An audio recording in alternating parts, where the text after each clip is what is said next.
Está ya con nosotros aquí en el estudio en Guayaquil el ministro de Economía y Finanzas, Pablo Arosemena. Gracias por acompañarnos. Buen día, ministro. Buenos días, Liz. Gracias por la invitación. Un saludo cordial a todos tus televidentes. Ha pasado ya un mes desde que usted está ocupando este cargo, ¿no? Estas funciones, y usted arrancó con un plan que decía ponerle más dinero en el bolsillo de los ecuatorianos, reactivar la economía, preocuparse por los temas macro y microeconómicos. Pero ¿cómo comienza quizás a presentarse las dificultades cuando hay incertidumbre en lo político? Eso deriva en una inseguridad jurídica y uno de esos rasgos se ve en la subida que ha tenido el riesgo país. Mira, tenemos un plan económico cuyo objetivo es la reactivación y la estrategia para lograrlo es este ABC de asegurar el gasto social, bajar atrasos, que lo venimos haciendo con los GATS, nos pusimos de acuerdo y saldamos una deuda histórica con todos los GATS y construir obra pública. ¿Cuáles son los primeros efectos de esa gestión? La reactivación. Yo tengo aquí un cuadro que muestra las ventas de enero a julio de este año, comparado con enero a julio del 2019. Las ventas de enero a julio de este año son 120.000 millones de dólares y ya superan el pico prepandemia del 2019. Es decir, las ventas evidencian una recuperación del motor económico del sector productivo. Eso pese a lo que pasó en junio. Imagínate, el mes de junio, 18 días, fue una gran paralización, fue un palazo en la cabeza para el sector productivo, pero a pesar de eso, el sector productivo es resiliente y las ventas de enero a julio de este año superan las del pico prepandemia por primera vez. Eso es algo bueno y tenemos que seguir abriendo camino para que el sector productivo, que genera 9 cada 10 plazas de empleo, lo siga haciendo. Pero ahí iba mi pregunta, ¿cómo lo va a hacer? Porque hoy en ese camino comienzan a haber otros problemas, que lo político va ligado directamente con lo económico. Al momento en que ustedes se proyectaban a traer inversión, esta inseguridad jurídica que se crea repercute, por ejemplo, directamente en eso, como yo le mencionaba. Mira, el plan en su corazón es orden con enfoque social. ¿Y cómo ese plan nos sirve para resolver lo que tú planteas? Había esta deuda histórica con los GATS, municipios, prefecturas. No nos poníamos de acuerdo. Hemos definido un valor, 172 millones de dólares. Deuda de años pasados, de gobiernos anteriores, 2015, 2016, 2017. Por IVA, por competencias que no habían sido transferidas con recursos. Historia larga, corta, definimos el valor, firmamos, realizamos un cronograma de pagos de un año, de julio de este año a julio del próximo, y realizamos los primeros pagos. Eso generó credibilidad en julio, en agosto, y eso nos ha permitido que esos recursos le lleguen a esos GATS y el GATS se pueda dar la vuelta, pagarle a sus proveedores locales, el proveedor local le paga a sus trabajadores, el trabajador le paga a la tienda de la esquina y la plata gira. Además, Liz, les hemos incrementado el cupo en 700 millones de dólares, del cual los GATS se pueden financiar con el Banco del Estado, para proyectos exclusivamente de infraestructura, no para conciertos de reggaetón, solamente para proyectos de infraestructura, agua potable, saneamiento, vialidad.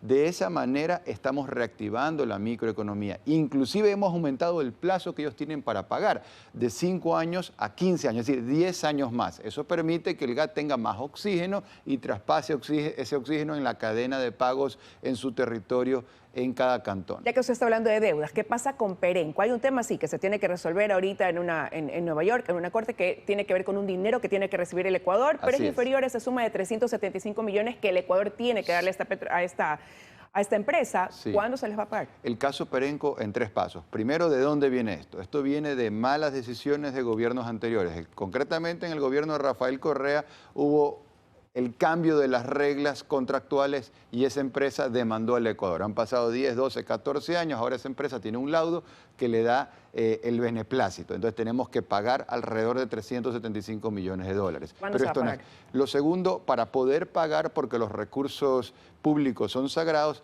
se tiene que definir en esa corte cómo se va a compensar lo que ellos le deben al Ecuador por concepto de impuestos al SRI.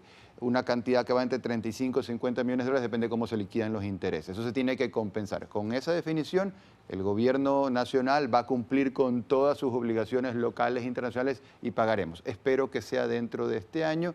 Esos recursos ya fueron devengados en el presupuesto del año pasado y contamos con esos recursos para poder cumplir con esa obligación que es producto de otra mala decisión del gobierno del socialismo del siglo XXI. Y es Solca.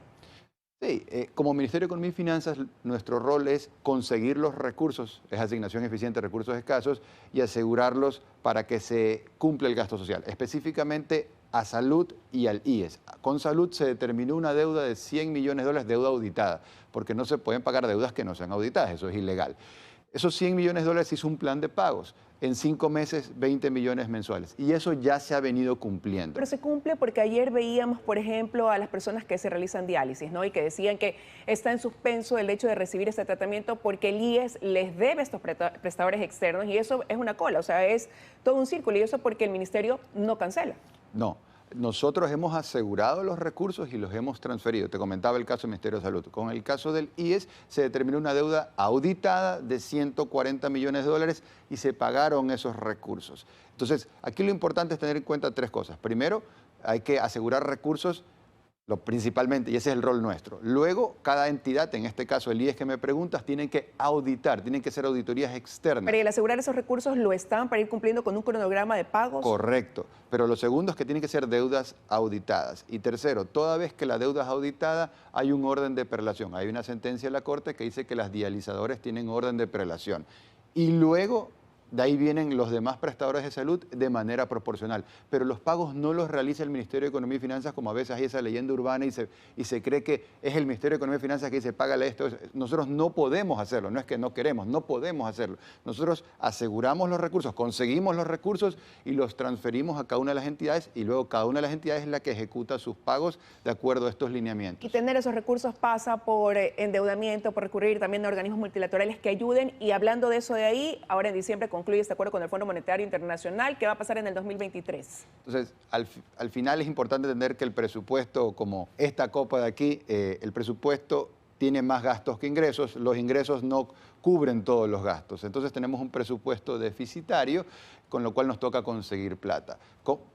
¿Pudiéramos subir impuestos? No lo vamos a hacer. Hemos dicho que nosotros tenemos una visión de recaudar más sin necesidad de subir impuestos. ¿Cómo hacemos eso? Como ya lo hemos hecho con el impuesto de la salida de divisas. En la medida que lo hemos ido bajando en este año, con un menor impuesto de la salida de divisas, que está en 4,25, hemos recaudado más que el año pasado, que estaba en 5. Entonces, es posible hacer esto cuando hay la decisión de hacer crecer la economía como lo estamos haciendo poco a poco. El camino es largo por recorrer todavía.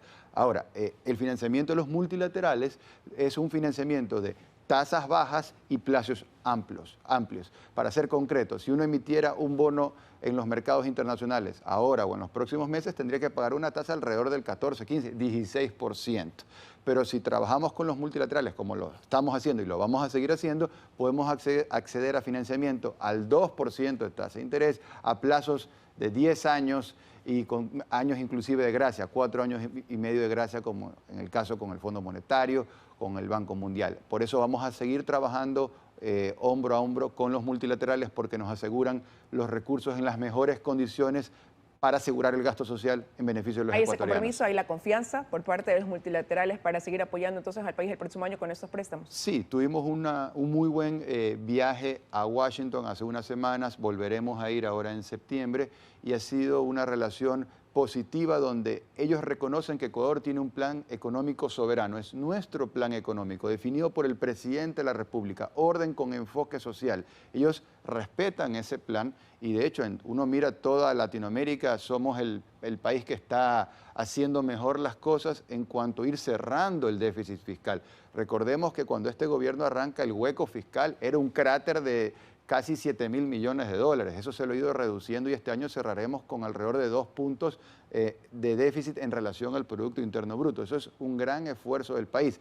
La visión es ir generando superávit en el tiempo, no mañana, pero en el tiempo, y esa es la única forma de romper las cadenas de la deuda que nos dejaron estos gobiernos anteriores. Recordemos que todas las deudas que estamos pagando, absolutamente todas, son contraídas por gobiernos anteriores. Estamos poniendo las cosas en orden y generando un espacio para el crecimiento. Por eso las ventas en este año ya superan el pico prepandemia. Pero usted mencionaba que en este momento no sería una buena idea emitir los bonos por esa tasa de interés elevada, ¿no? Por lo que está pasando, pero sería un plan B, no es que lo descarta, sino que en este momento no sería rentable.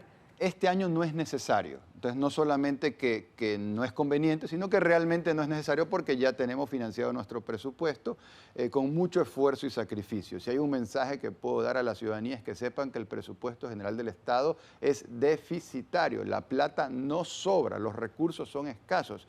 Cuando un grupo, por más legítimo que sea el colectivo, dice deme más a mí, tiene que decirnos a quién hay que quitarle y te vas a poner a ver y no hay espacio para andarle quitando a nadie.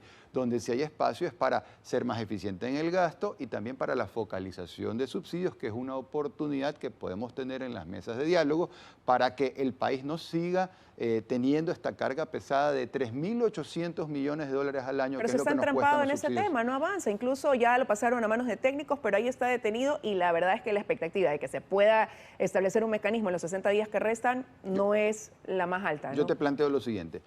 3.800 millones de dólares al año, que es lo que le cuesta al país el subsidio de los combustibles, es más que todo lo que le dedicamos a salud, que son como 3.000 millones de dólares, o es más que todo lo que le dedicamos a educación, alrededor de otros 3.000 millones de dólares, o es más, inclusive, Elis, que todo lo que le dedicamos a seguridad. El presupuesto de la Policía Nacional y las Fuerzas Armadas son como 3.300 millones de dólares, y lo que le estamos dedicando al subsidio de los combustibles es 3.800 millones de dólares. Entonces, de alguna forma tenemos que priorizar, y así como es injusto que si una persona de un estrato social vulnerable no recibe un subsidio, es igualmente injusto que quien no lo merece lo reciba, y hoy pasa eso. Entonces la oportunidad está en poder focalizar y eso va a aliviar las cuentas fiscales, lo cual a su vez va a aliviar la carga pesada, la mochila que lleva el sector El tema productivo. pasa porque se pueda concretar, porque eso se lo viene hablando pues hace muchos años atrás, pero tiene un costo político que es lo que ha llevado a que no se pueda implementar una medida que sí beneficiaría a la economía del país. Sin duda que esto se viene hablando de toda la vida y digamos,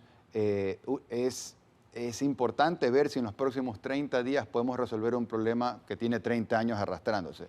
Pero yo quiero poner la nota de optimismo donde decimos, hoy lo que tenemos es nada. O sea, es un subsidio indiscriminado, es lo peor de los mundos. Si podemos avanzar a algo que nos permita focalizar, tal vez no va a ser perfecto el arreglo, pero que deje un camino, eso es mejor que lo que hoy no tenemos. Y usted dijo también siendo eficientes en la reducción del gasto público. ¿Lo están reduciendo? A ver, yo te diría que con el gasto tienes que hacer dos cosas. Hay gastos que se tienen que aumentar. Ejemplo concreto, Policía Nacional. Tenemos 50.000 policías. El presidente de la República ha definido un objetivo de pasar de 50.000 a 80.000, 30.000 más, 10.000 por año, para cumplir con la normativa internacional y por obvias razones que todo el mundo sabe que se necesita fortalecer la seguridad. Entonces, eso requiere más gasto y eso está muy bien. Pero asimismo siempre hay espacios para buscar eficiencias. No son muchos de esos espacios, pero siempre hay que buscarlos. Y eso ya es la tarea del Ministerio de Economía y Finanzas. ¿Y lo están haciendo? Sí, casa adentro, en el trabajo de la Proforma, poder ver dónde generamos esas eficiencias en gasto. Ahí tenemos la práctica de hacer algo que nunca se ha hecho en el Ecuador y es como piloto en unas cuantas entidades, en pocas, algo pequeño, un presupuesto base cero que te sirve para que la entidad justifique línea por línea cada gasto y de esa manera poder encontrando mayores eficiencias. No va a ser en todo el presupuesto, va a ser en una pequeña parte a manera de piloto, pero eso es algo importante porque es una buena práctica internacional que se da en otras partes. En 30 segundos, ¿en cuáles, por ejemplo? Mira, podemos comenzar hasta con entidades cercanas al propio Ministerio de Economía y Finanzas. Lo importante aquí es ver cómo se justifica línea por línea el gasto. Eso es algo que el país no lo ha hecho y sirve para buscar eficiencias. Entonces quiero ser claro, el gasto social lo estamos fortaleciendo y un número te quiero dar y con esto me voy. Bonos de desarrollo humano. Antes de este gobierno, 1 millón de personas lo recibían. Con Guillermo Lasso, 1.455.000 ecuatorianos reciben un bono de desarrollo humano o algún tipo de transferencia monetaria, plata al bolsillo. Más de 500.000 de personas que lo que sucedía con gobiernos anteriores. Ese es un ejemplo de cómo con el gobierno de Guillermo Lasso estamos destinando más recursos para la inversión social. Gracias, ministro, por habernos acompañado esta mañana aquí en 24 horas. Que tenga un buen día. Gracias.